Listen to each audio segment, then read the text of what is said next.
கர்த்தருடைய நாமத்திற்கு மகிமை உண்டாவதாக. இன்றைய தியானத்திற்காக எடுத்துக்கொள்ளப்பட்ட வேத பகுதி லேவியராகமம் 4ஆம் அதிகாரம் 1 முதல் 5 வரை உள்ள வசனங்களை நாம் இன்று தியானத்திற்கு எடுத்துக்கொள்வோம். வாசிங்கள்.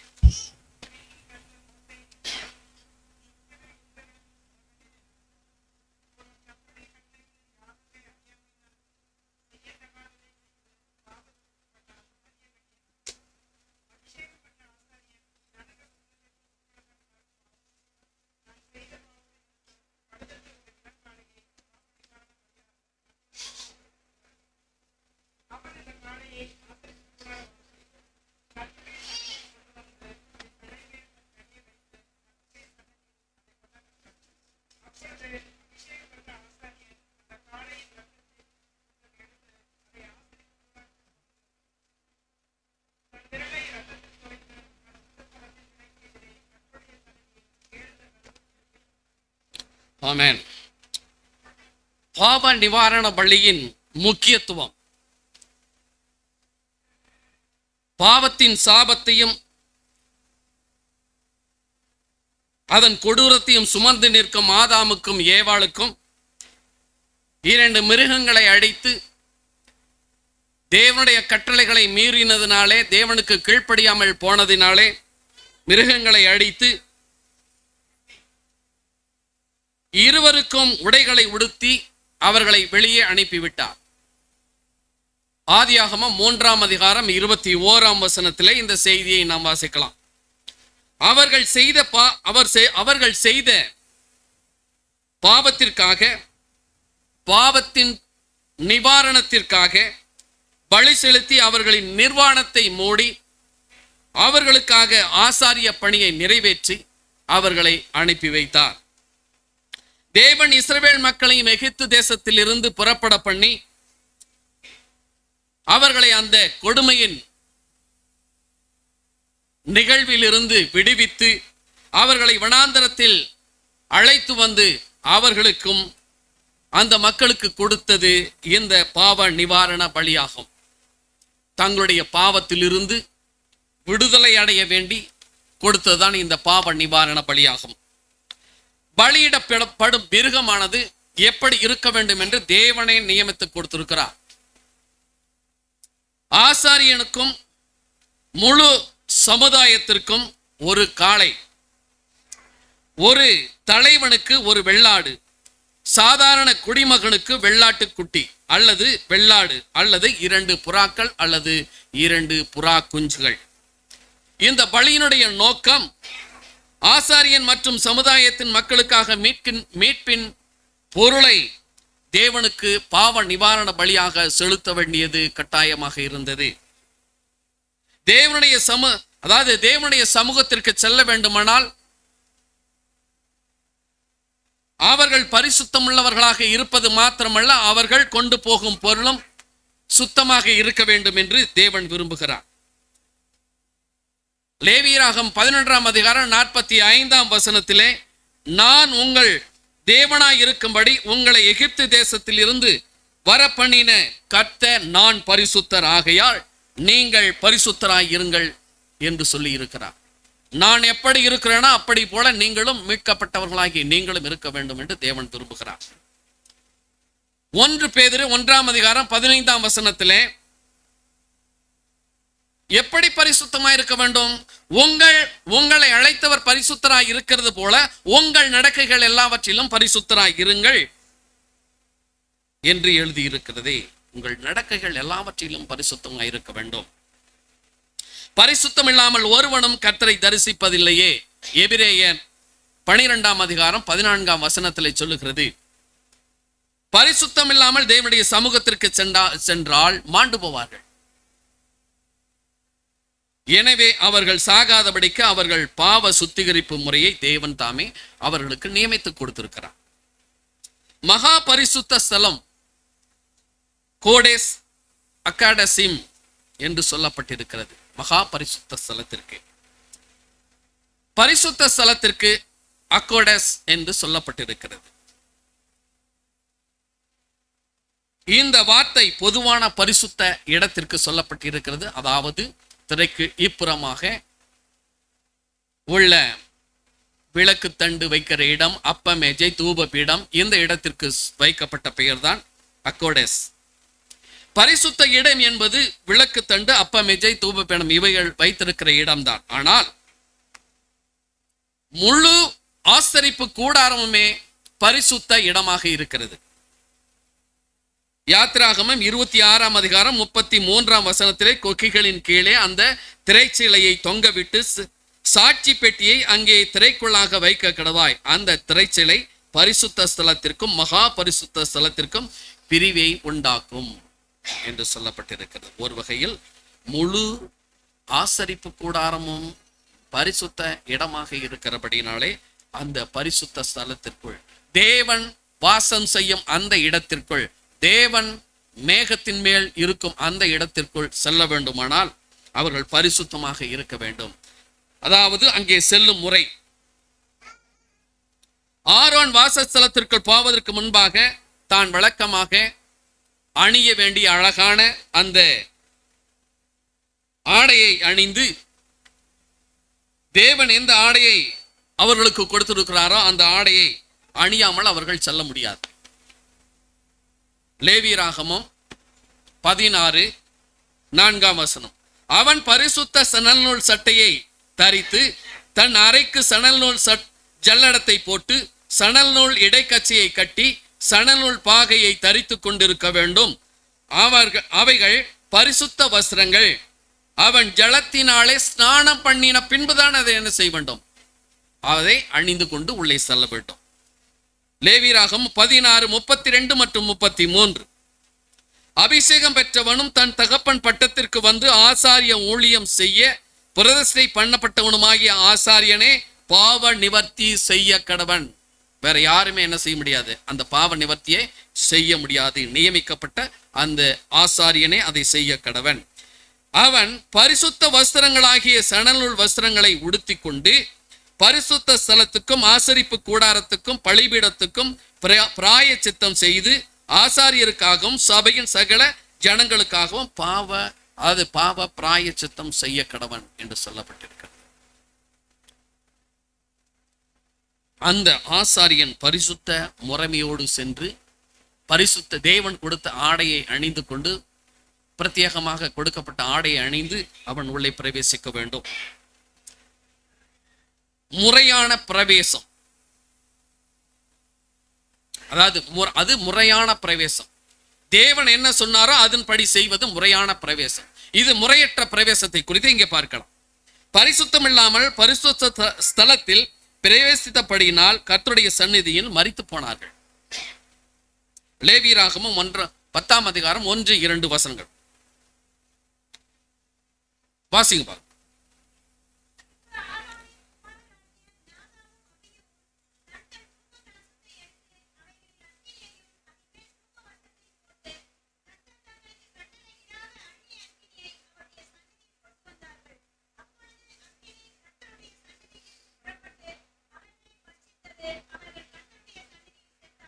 இங்கே கர்த்தர் தங்களுக்கு கட்டளையிடாத அந்நிய அக்னி என்று சொல்லப்பட்டிருக்கிறது. அந்த அந்நிய அக்னியை அவர்கள் கொண்டு வந்து தூப கலசத்திலே போட்டு அதை தூபம் காட்டினபடினாலே கர்த்தருடைய சன்னிதானத்திலே செத்து போனார்கள். கர்த்தருடைய கட்டளை என்ன?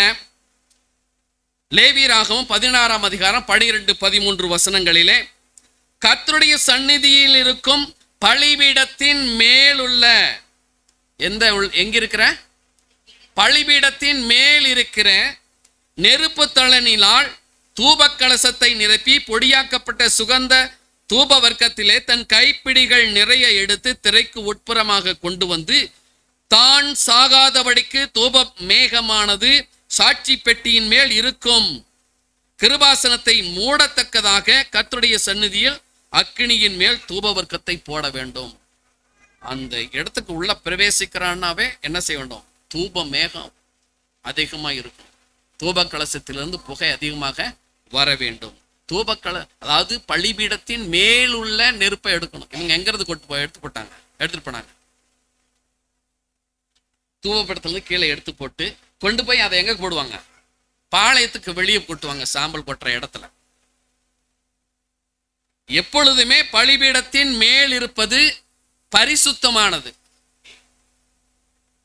நம்ம உதாரணத்துக்கு நம்ம வாசிப்போம் என்று சொன்னால், தாவீது சவுலுக்கு பயந்து ஓடும் பொழுது ஆசாரிய இடத்துல வந்து ஏதாவது சாப்பிடுவதற்கு ஏதாவது இருக்கிறதா என்று கேட்ட பொழுது அப்பம் மட்டுமே இருக்கிறது. அது மேசையிலிருந்து சமூகத்தை, தேவ சமூகத்தை அப்பம் தான் இருக்குது அப்படின்னு சொல்றார். அது புதிதாக வைக்கப்பட்டது. இப்போ அது புதிதாக எடுத்து வைக்கப்பட்டதுனாலே சாதாரணமானது ஆகிவிட்டது. என்ன செய்யலாம்? பரிசுத்தமாக இருந்தால் என்ன செய்யலாம்? நீங்கள் புசிக்கலாம். நாங்களும் பரிசுத்தம், எங்கள் அசும்பிகள், அதாவது உடம்புகள் எல்லாம் பரிசுத்தமாக இருக்கிறது அப்படின்னு சொல்லி சொன்னார். உடனே அவர்கள் புசித்தார். அதிலிருந்து எடுத்துட்டு போனா அது சாதாரணமானதாக ஆகிவிடும். அந்த சாதாரணமான அந்த மேலே ஏறி தூபபீடத்தில், அதாவது அக்னி, அதாவது அந்த பேண்ட் ஆஃபரிங் இருக்கக்கூடிய அந்த இடத்தில் இருக்கக்கூடிய அந்த தணலை எடுக்காமல் கீழிருந்து அந்நிய அக்னியை எடுத்தபடினாலே அவர்கள் கர்த்தருடைய சந்நிதியிலே மாண்டு போனார்கள். நாம என்ன செய்யக்கூடாதுங்க? அந்நிய அக்னிய, இதில் நிறைய பெரிய பாடம் இருக்கு, நான் ரொம்ப விளக்கமா போகல. அந்நிய அக்னியை என்ன செய்யக்கூடாது? நாமும் சபைக்குள்ள கொண்டு வரக்கூடாது, பின்பற்றவும் கூடாது. சபைக்குள்ள வீட்டிலையும் சரி என்ன செய்யக்கூடாது? அந்நிய அக்னியை கொண்டு, இது பெரிய பாடம், அதனால் இதை நான் ஸ்கிப் பண்றேன். லேவியராகமம் 16ஆம் அதிகாரம் 1-2 வசனங்கள். ஆரோனின் 2 குமாரர் கர்த்தருடைய சந்நிதியில் செத்து, அதாவது சேர்ந்து மரித்து போன பின்பு கர்த்தர் மோசேயை நோக்கி,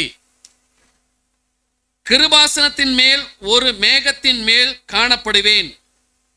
ஆதலால் உன் சகோதரனாகிய ஆரோன் சாகாதபடி பரிசுத்த ஸ்தலத்தில் திரைக்கு உட்புறத்தில் இருக்கிற பெட்டியின் மேலுள்ள கிருபாசன மூடிக்கு முன்பாக சகல வேளையிலும் என்ன செய்ய வேண்டாம்? வர வேண்டாம் என்று அவனுக்கு சொல் என்றார்.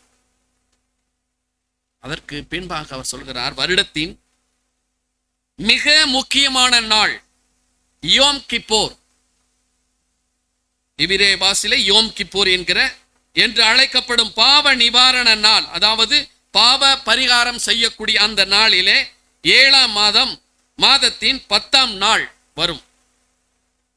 அதாவது நம்ம ஆங்கில மாதத்திலே செப்டம்பர் டு அக்டோபர், யூதர்களின் மாதம் ஏத்தானின் திஸ்ரி, இலையுதிர் காலம், முன்மாதிரி, அதாவது முன்மாறி மழை பெய்யும் ஆரம்பமாகும் காலம், அதாவது ஏர் உழுது ஆரம்பிக்கக்கூடிய அந்த நாளிலே பிரதான ஆசாரியன் மகா பரிசுத்த இடத்திற்கு சென்று உடன்படிக்கை பெட்டியின் மீது இரத்தத்தை தெளிப்பார். மகா பரிசுத்த இடம் கர்த்தருடைய சிங்காசனமாயிருப்பதால், அது என்னவாயிருக்குதுங்க?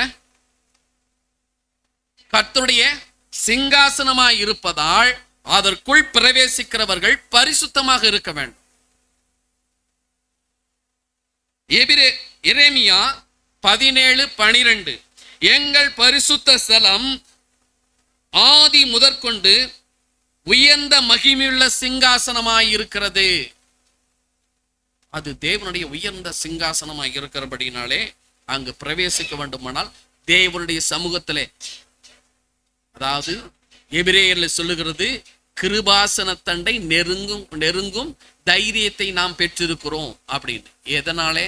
இயேசு கிறிஸ்துவின் மரணத்தினால. அதை பின்பு பார்ப்போம். என்னாகமம் 26:61 நாதாபும் அபியூவும் கர்த்தருடைய சந்நிதியில் அந்நிய அக்கினியை கொண்டு வந்து செத்து போனார்கள். பலி செலுத்த நியமிக்கப்பட்டவர்கள் பரிசுத்தமாக இருக்க வேண்டும். பலி செலுத்தும்படி நியமிக்கப்பட்டவர்கள் பரிசுத்தமாக இருக்க வேண்டும். தேவன் கட்டளையிட்ட பிரகாரம் அவர்கள் இருக்க வேண்டும். தேவன் எதிர்பார்த்த முறைமைகளை அவர்கள் கடைபிடிக்கிறவர்களாக இருக்க வேண்டும். பலியிடப்படும் மிருகத்தை பற்றி பார்த்தோம். இரண்டாவது, பலியிடப்படும் மிருகத்தை பற்றி, பாவ நிவாரணத்திற்கென்று பலியிடக்கூடிய ஆசாரியன் பரிசுத்தனாக இருக்க வேண்டும்.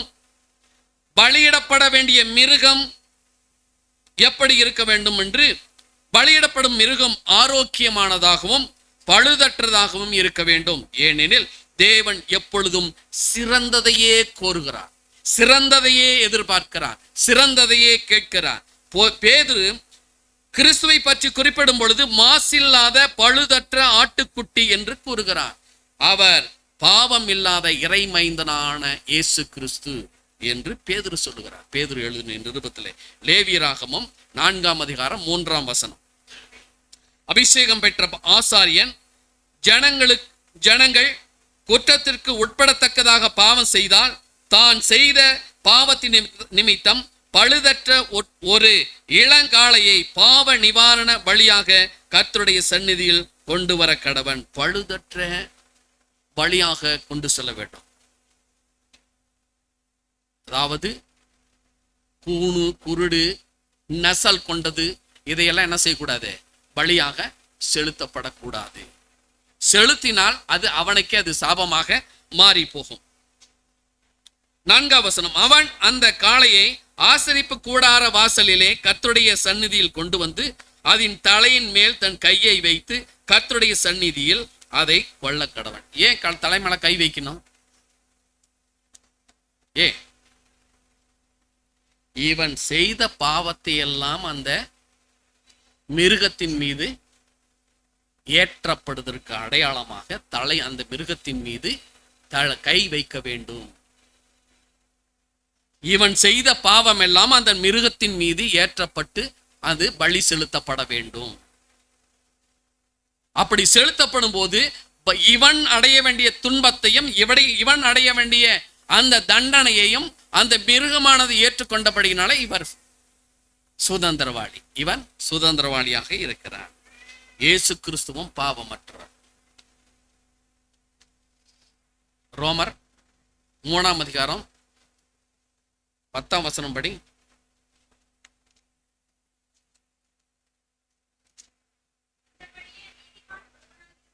அந்தபடியே நீதிமான் ஒருவனாகிலும் இல்லை. 23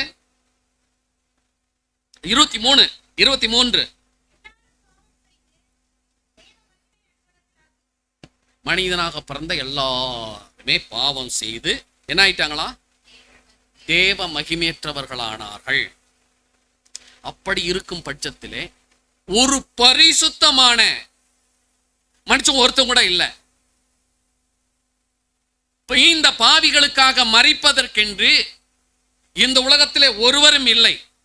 எனவேதான் தேவன் தன் நேச குமாரனை பாவமில்லாமல் பிறக்கும்படிக்கு 1 பேதுரு 1ஆம் அதிகாரம் 19ஆம் வசனத்தில் சொல்லுகிறார், குற்றமில்லாத மாசற்ற ஆட்டுக்குட்டி ஆகிய கிறிஸ்து விலையேறப்பட்ட இரத்தத்தினாலே மீட்கப்பட்டீர்கள் என்று அறிந்திருக்கிறீர்களே. நாம் மாசற்ற பிழையற்ற குற்றமற்ற ஆட்டுக்குட்டியாகிய இயேசு கிறிஸ்துவினாலே மீட்கப்பட வேண்டும் என்பதற்காக இந்த பூலகத்திலே மனிதனாக அவதரித்தார். அவரது பிறப்பிலே பரிசுத்தம். எடுத்து வாசிங்க. மத்தேயு 1:18, 1:18, 19, 20 3 வசனங்களை வாசியுங்கள். இயேசு கிறிஸ்துவினுடைய ஜனனத்தின் விவரமாவது, அவருடைய தாயாகிய மரியாள் யோசேப்புக்கு நியமிக்கப்பட்டிருக்கையில் அவர்கள் கூடி வரும் முன்னே, அவர்கள் இருவரும் குடும்பம் நடத்தாதற்கு முன்னே அவள் பரிசுத்த ஆவியினாலே கர்ப்பவதியானாள் என்று காணப்பட்டது. வசனம் 19. அவள் புருஷனாகிய யோசேப்பு நீதிமானாயிருந்து அவளை அவமானப்படுத்த மனதில்லாமல் ரகசியமாய் அவளை தள்ளிவிட யோசனையாயிருந்தான். அடுத்தது, அவன் இப்படி சிந்தித்துக் கொண்டிருக்கையில் கர்த்தருடைய தூதன் சொப்பனத்தில் அவனுக்கு காணப்பட்டு, தாவீதின் குமாரனாகிய யோசேப்பே, உன் மனைவியாகிய மரியாளை சேர்த்துக் கொள்ள ஐயப்படாதே, அவளிடத்தில் உற்பத்தியாய் இருக்கிறது பரிசுத்த ஆவியினால் உண்டானது, இது பரிசுத்தமானது. அதாவது பாவத்தில் நான் கர்ப்பம் தரித்தேன் என்று தாவீது சொல்லுகிறார்.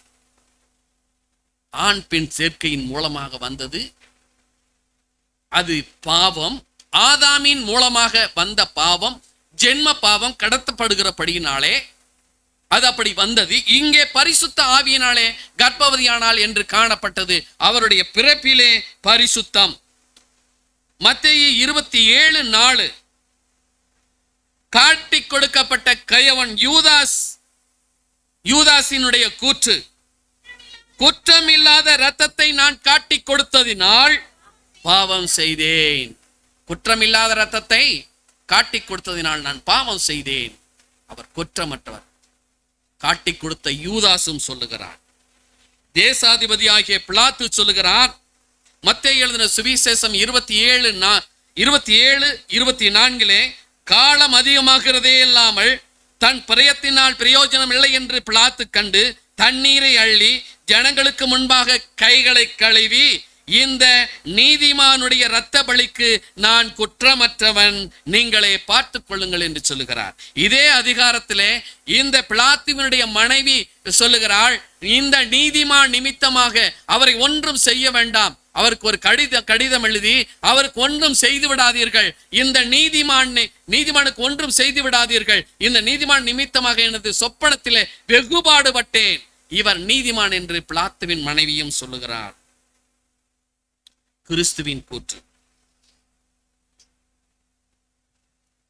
யோவான் எழுதின சுவிசேஷம் 8:46 என்னிடத்தில் பாவம் உண்டென்று உங்களில் யார் சொல்லக்கூடும்? யார் குற்றப்படுத்தக்கூடும்? என்னில் பாவம் உண்டென்று உங்களில் யார் குற்றப்படுத்தக்கூடும் என்று இயேசு கிறிஸ்து சொல்கிறார். இயேசு கிறிஸ்து தன்னுடைய சுய வாய்ப்பிறப்பாக சொல்லுகிற வார்த்தை. 1 யோவான் 3:5 படிங்கள். அவர் நம்முடைய பாவங்களை சுமந்து தீர்க்க வெளிப்பட்டார் என்று அறிவீர்கள், அவரிடத்தில் பாவம் இல்லை என்று பேதுரு சொல்லுகிறார். அவர் பிறப்பிலே பரிசுத்தம், அவருடைய வாழ்க்கையிலே பரிசுத்தம். அதாவது புறஜாதிகள் யாவரும் இவரை பரிசுத்தர் என்று சொல்லி இருக்கிறார். பிறப்பிலே பரிசுத்தம், அவருடைய வாழ்க்கையிலே பரிசுத்தம். அப்படி இருந்தவர் தான் இறப்பிலும் பரிசுத்தமாக நமக்காக பாவ நிவாரண பலியாக மரிக்க முடியும். அப்பேற்பட்ட ஒருவரைத்தான் பிதாவாகிய தேவன் இந்த உலகத்திற்கு தன்னுடைய நேசகுமாரனை பாவம் இல்லாமல் இந்த உலகத்திற்கு அனுப்பினார். பலியை கொண்டு வருபவர் தனக்கு பதிலாகத்தான் அந்த மிருகம் பலியிடப்படுகிறது என்பதற்கு அடையாளமாக இந்த மிருகத்தின் தலையிலே கை வைக்கப்படுகிறது. கையை வைப்பார். லேவியராகவும் 4:34 அப்பொழுது ஆசாரியன் அந்த பாவ நிவாரண பலியின் இரத்தத்தில் கொஞ்சம் தன் விரலால் எடுத்து தகன பலிபீடத்து கொம்புகளின் மேல் பூசி மற்ற இரத்தமெல்லாம் பலிபீடத்தின் அடியிலே ஊற்றி விடுவார். மனிதனுக்கு பதிலாக பலி செலுத்தப்படுகிறது என்பதற்கு ஈசாக்கினுடைய சம்பவம் நமக்கு தெளிவாக காட்டுகிறது, உதாரணமாக இருக்கிறது. ஆதியாகமம் 22:13 ஆபிரகாம் தன் கண்களை ஏறெடுத்து பார்க்கும் பொழுது இதோ பின்னாக புதரிலே தன் கொம்புகள் சிக்கிக் கொண்டிருக்கிற ஒரு ஆட்டுக்கடாவை கண்டான். அப்பொழுது ஆபிரகாம் போய் கடாவை பிடித்து அதை தன் குமாரனுக்கு பதிலாக பலியாக செலுத்தினார். பதிலாகத்தான் மரிக்கிறது, நமக்கு, அதாவது பாவம் செய்த மனிதனுக்கு பதிலாக ஒரு மிருகம் மரிக்கிறது. நமக்கு பதிலாக நம்முடைய அக்கிரமங்களை எல்லாம் சுமந்து கொண்டு கல்வாரி சிலுவையிலே மரித்தவர். ஏசாயா 53:4-5 வாசிங்கள். நல்ல சத்தமா இருக்கணும். மெய்யாகவே அவர் நம்முடைய பாடுகளை ஏற்றுக்கொண்டு நம்முடைய துக்கங்களை சுமந்தார். நாமோ அவர் தேவனால் அடிக்கப்பட்டு வாதிக்கப்பட்டு சிறுமைப்பட்டவர் என்று எண்ணினோம். நம்முடைய மீறுதல்கள் நிமித்தம் அவர் காயப்பட்டு நம்முடைய அக்கிரமங்களின் நிமித்தம் அவர் நொறுக்கப்பட்டார். நமக்கு சமாதானத்தை உண்டு பண்ணும் ஆக்கினை அவர் மேல் வந்தது. அவருடைய தழும்புகளால் நாம் பாவ வியாதி போகிறது. அதன் பிறகு பலியை செலுத்துபவர் தகன பலிபீடத்தில் அந்த மிருகத்தை கொல்ல வேண்டும். மிருகம் கொல்லப்படாமல் ஏற்றுக்கொள்ளப்பட மாட்டாது. அதாவது பாவ பரிகார பலியானது மிருகம் கொல்லப்படாமல் ஏற்றுக்கொள்ளப்பட மாட்டாது. ஆசாரியன் அந்த பலியின் இரத்தத்தில் கொஞ்சம் எடுத்து தகன பலிபீடத்தின் மீது அல்லது பரிசுத்த இடத்தில் தூப பீடத்தின் மீது தெளிப்பார். பலியின் தன்மையை பொறுத்து மிருகத்தின் ஒரு பகுதியையோ அல்லது முழுமையாகவோ ஆசாரியர் தகன பலிபீடத்தில் சுட்டெரிப்பார். மிருகத்தின் சிறந்த பகுதி என்று கருதப்படும் கொழுப்பு எப்பொழுதும் எரிக்கப்படும். லேவியராகமம் 9:10. பாவ நிவாரண பலியின் கொழுப்பையும் குண்டிக்காயையும் கல்லீரலிருந்து எடுத்த ஜவையும் கர்த்தர் மோசேக்கு கட்டளையிட்டபடியே பலிபீடத்தின் மேல் தகனிக்க வேண்டும். 6வதாக தகன பலி மற்றும் சில வகையான பாவ நிவாரண பலி தவிர மற்ற பலிபீடத்தில் மிருகத்தின் ஒரு பகுதியை ஆசாரியர் அல்லது பலி செலுத்துபவர் இருவருமே உண்டார்கள். இது சமாதான பலிக்கு முக்கியத்துவமாக இருக்கிறது. பலி செலுத்துபவர்கள் அந்த பலியினுடைய ஒரு பகுதியை அவர்கள் உண்டார்கள். ஆண்டவராகிய இயேசு கிறிஸ்துவை, அதாவது ரோமர் 10:9-10 வாசிங்க. என்னவென்றால் கர்த்தராகிய இயேசு கிறிஸ்துவை நீ உன் வாயினால் அறிக்கையிட்டு தேவன் அவரை மரித்தோரிலிருந்து எழுப்பினார் என்று உன் இருதயத்தில் விசுவாசித்தால் நீ ரட்சிக்கப்படுவாய். நீதி உண்டாக இருதயத்திலே விசுவாசிக்கப்படும், ரட்சிப்புண்டாக வாயினாலே அறிக்கையிடப்படும். இப்படி அறிக்கையிட்ட ஒவ்வொருவரும் அந்த என் மாம்சத்தை புசித்து என் இரத்தத்தை பானம் பண்ணாதவனுக்கு நித்திய ஜீவன் இல்லை என்று சொல்லுகிறார். அந்த ரட்சிப்பை பெற்றால் மாத்திரமே அந்த பாக்கியத்தை நீ பெற்றுக் கொள்ளுகிறாய். ஆண்டவராகிய இயேசு கிறிஸ்துடைய இந்த மாம்சத்தை புசித்து இரத்தத்தில் பானம் பண்ணுகிறவர்களுக்கு மட்டுமே நித்திய ஜீவன் உண்டு. அந்த நித்திய ஜீவனை கொடுக்கும்படிக்கு ஆண்டவராகிய இயேசு கிறிஸ்து தன்னை தியாகமாக ஒப்பு கொடுத்தார். அந்த மிருகத்தின் பகுதியானது புசிக்கப்படுகிறது.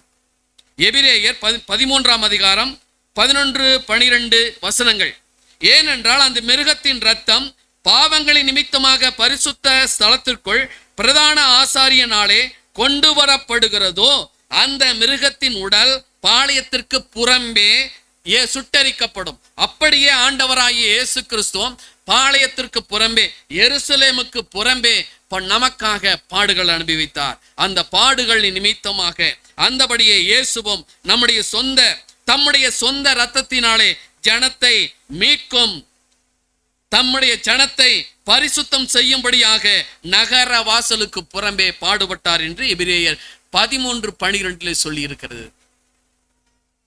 ஆண்டவராகிய இயேசு கிறிஸ்து பட்ட பாடுகள் அனைத்தும் இந்த பரிகார பலியிலே இங்கே பூர்த்தியாகிறதை நாம் காண்கிறோம். அந்த பரிகார பலி செலுத்தப்பட்டதின் சாயல் அடையாளங்கள் எல்லாம் இயேசு கிறிஸ்துவிலே நிறைவேறுகிறதை நாம் இங்கு காண்கிறோம். யோவான் எழுதின சுவிசேஷம் 1 யோவான் 3:5 அவர் நம்முடைய பாவங்களை சுமந்து தீர்க்க வெளிப்பட்டார் என்று அறிவீர்கள். அவரிடத்தில் பாவமில்லை. பாவமில்லாத பரிசுத்த ஆட்டுக்குட்டியாகிய ஆண்டவராகிய இயேசு கிறிஸ்து நமக்காக மரித்திருக்கிறார். அவர் மீது விசுவாசம் வைக்கிற யாவரும் ரட்சிக்கப்படுவார்கள். அவருடைய நாமத்தின் மேல் விசுவாசம் உள்ளவர்களாய் அவரை ஏற்றுக்கொண்டவர்கள் எத்தனை பேர்களோ அத்தனை பேர்களும் தேவனுடைய பிள்ளைகளாகும்படி அதிகாரத்தை கொடுக்கிறார். அப்பேற்பட்ட அதிகாரத்தை பெற்ற ஒவ்வொருவரும் எபிரேயர் 9:28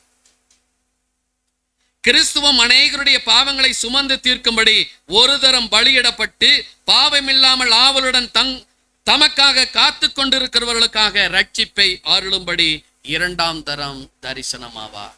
அந்த 2ஆம் தரம் தரிசனமாகும் பொழுது நாம் யாவரும் அவரோடு எடுத்துக்கொள்ளப்படும்படிக்கு ஆண்டவராகிய இயேசு கிறிஸ்துவனுடைய மரணத்தை விசுவாசித்து என்னுடைய பாவங்களுக்காக என்னுடைய அக்கிரமங்களுக்காக அவர் நொறுக்கப்பட்டார், அவருடைய இரத்தத்தினாலே நான் குணமாக்கிறேன் என்கிற விசுவாசத்தோடு அவரை நாம் விசுவாசித்தால் நிச்சயம் நாம் பரலோகத்தின் பாக்கியத்தை அவர் வரும்போது ஏன் இதோ உங்கள் இருதயம் கலங்காதிருப்பதாக, நான் பிதாவின் இடத்துல போகிறேன், அங்கே அநேக வாசஸ்தலங்கள் உண்டு, இல்லாதிருந்தால் உங்களுக்கு சொல்லி இருப்பேன்.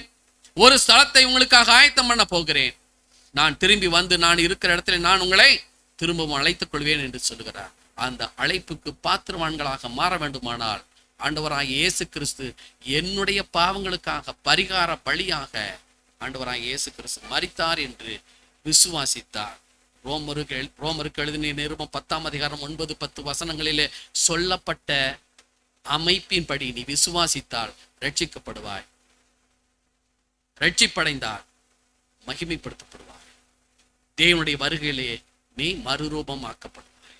அந்த மறுரூபமாக்கப்படுதலுக்காக எப்பொழுதும் காத்திருப்போம். ஆண்டவராகிய இயேசு கிறிஸ்து என்னுடைய பாவங்களுக்காக மரித்தார் என்று சொல்லி நாம் விசுவாசித்து அவரை மகிமைப்படுத்தும். கர்த்தருடைய நாமம் மகிமைப்படும்.